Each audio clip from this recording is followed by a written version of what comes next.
Dört balık oturdu giyeceğim bir vakti.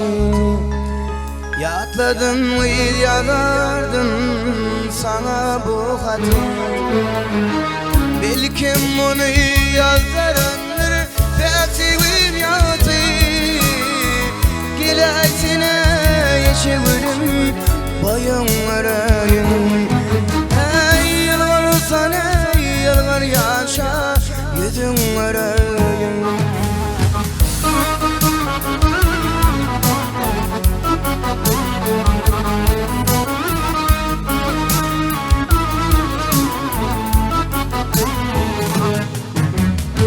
Özümün bilmedim mi coştu yüreğim.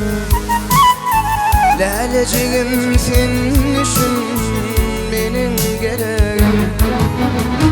Güllerim güller seni kıyıp dille sorun. Gilaysine yeşevirim boyun arayın. Boyun arayın izledim boyun arayın. Yılgar sana yılgar yaşa yüzün arayın.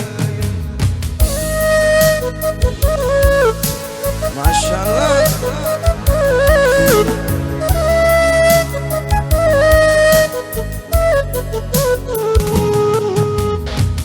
Akıllı sevişim, salkın yürüyüşüm. Ovamızın kıyımları alıp dırdaşım. Son dediğim vardı seninle 19 yaşım.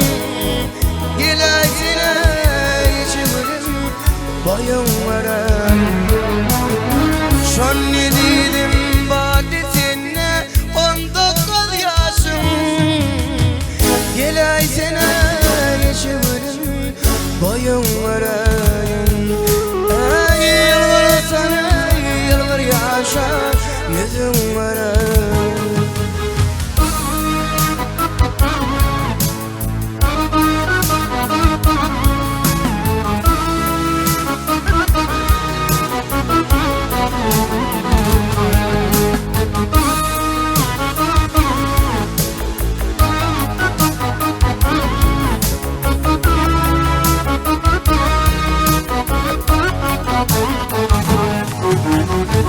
Son gözlerimin yiyen sen kimin bağdı?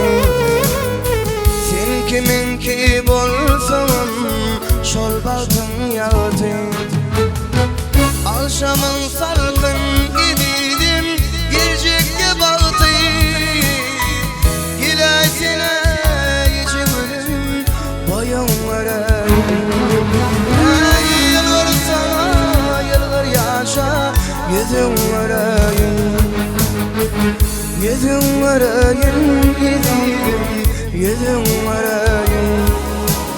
Ey yılgar sana yılgar yaşa yüzün arayın.